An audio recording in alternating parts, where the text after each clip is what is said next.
همکنون تماشاگران گرامی با رقابت مرحله نهایی توجه میکنیم جایی که جودوکار 22 ساله کشور ما مسعود احمدزاد با جودوکار 27 ساله مغولستانی اورانبایر ادگرل نیروسنجی میکنند. در رده‌بندی نسبت به مسعود احمدزاد موقع گیری جودوکار کشور میزبان خوبتر است و راهی طی کرده این جفت رو توجه میکنیم که مسعود احمدزاد در دور اول با امتیاز وزیر انختور جوکدرگراو در دور هشت نهایی جودوکاری تیم بی‌طرف کرن گالستیان، در دور چهار یک نهایی گاوهوی لین و در دور نیم نهایی کازبک نگوچوف را شکست داده به مرحله نهایی آمد و جودوکاری مغولستانی اورانبایر ادگرل باشد در دور اول آزاد بود. در دور دوم نماینده کشور جمهوری مردمی چین را شکست داد. در مرحله چهار یک نهایی هموطن خود انسایا لاوژارگال را ناکام کرد و در مرحله نیم نهایی باشد جودوکار ژاپنی یودای تاناکا را. امروز واقعا مسعود احمدزاد بسیار درخشش عالی داشت، بسیار هنرنمایی جالب و دیدنی را در مقابل بهترین رقیبان خود نشان داد و هنرنمای ارزنده او بود که همکنون اینجا در مرحله نهایی قرار دارد. رقابت آغاز شد و از مسعود احمدزاد همکنون یک نیروسنجی جالب دیگر را برای کسب نشان طلا ما منتظر هستیم. تلاش‌های هر دو در لحظه های اول برای پیدا کردن موقعیت و انجام دادن اصول ها است که هر دو حرکت میکنند.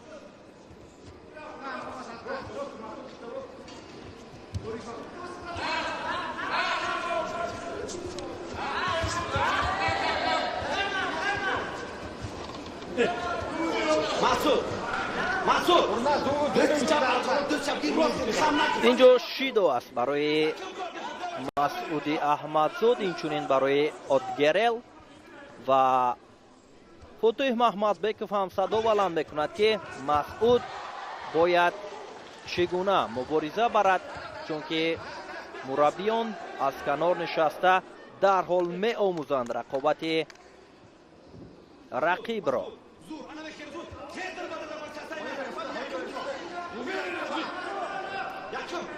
تو مرحله نهایی راه یافتن برای مسعود احمدزاد در کارنامه‌اش اولین مراتب است در مسابقات با نفوذ گرند اسلم ها.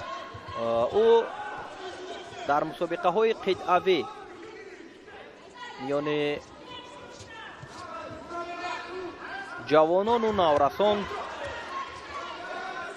از گشتن جدا نتیجه به دست آورده است و بار اول است که در گرند اسلم تا مرحله نهایی آمد.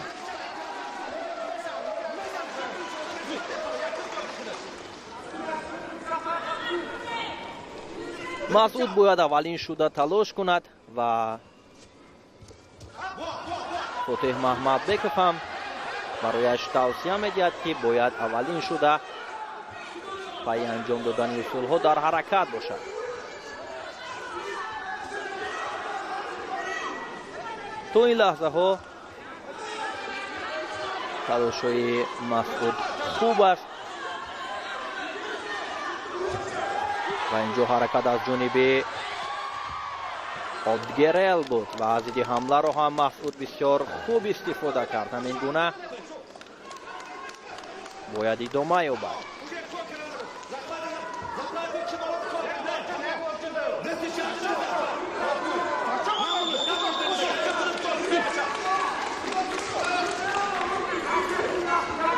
نوبت دیگر کوشش میکنند، باز هم نزدیک میشوند.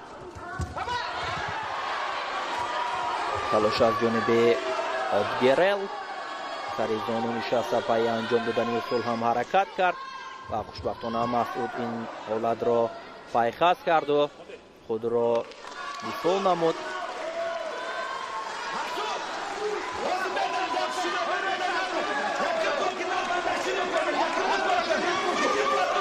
танфаули Масъудро байнобад мегиранд. шидои дуюм барои ҷудокоримон нишон дода мешавад ва вақт ҳам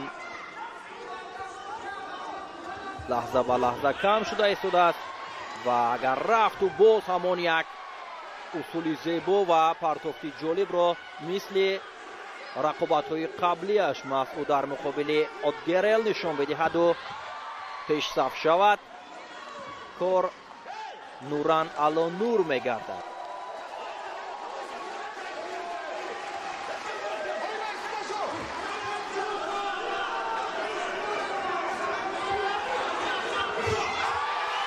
ҳаракати навбатӣ аз ҷониби Уранбаяр, имтиёзи Юко баҳогузорӣ гардид барои ҷудокори муғулистонӣ. аз ин ҳолат бояд Масъуд худро дарҳол берун созаду таваккалро ба кор гирад, чунки сонияҳои ба шумор боқӣ мондааст то анҷоми вақт. бори дигар Уранбаяр талош кард ва Масъуд бояд ин сонияҳоро хуб истифода барад.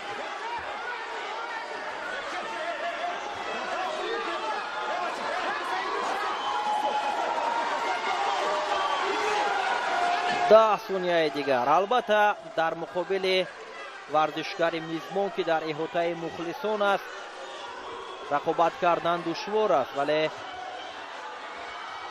Масъуд боз ҳам ҳаракат мекунад, талош дорад. сонияҳои охири озмоӣ вақт ба анҷом мерасад ва Отгерел Уранбаяр дар рақобати ниҳоӣ дар муқобили ҷудокори мо бо бартарии як имтиёзи Юко пирӯзиро ба даст оварду нишони тиллоро гирифт ва Масъуди Аҳмадзод бошад барандаи нишони нуқраи гранд-слами Улан-Батор дар соли 2025 мешавад ки натиҷаи бисёр ҳам арзанда аст барои ин ҷудокори мо ва ба ҳар сурат нишони нуқраи ин ҷудокорро барояш муборакбод мегӯем ва ин дастовардро ҳам барои мардуми тоҷик муборакбод мегӯем ки аз ин мусобиқоти бо нуфузи сайри ҷаҳонии ҷудо ба даст омад.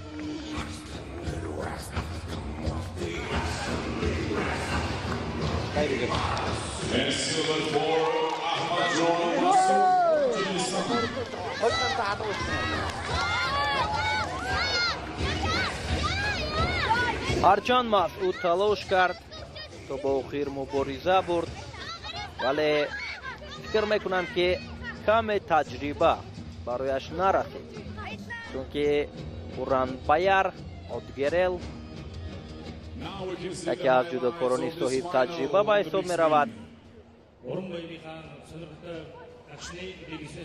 ва таваҷҷӯҳ мекунем ба наворҳои такрорӣ ки дар ин ҳолат барои ҷудокори муғулистонӣ имтиёзи Юко баҳогузорӣ карданд, ҳатто ба охир имтиёзи ба даст овардаашро нигоҳ дошту ғолибиятро дар муқобили Масъуд ба даст овард.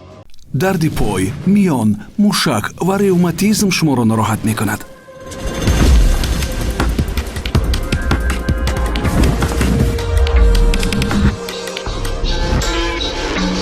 Naya Tox шуморо аз дарди мушак, устухон ва миён озод мекунад.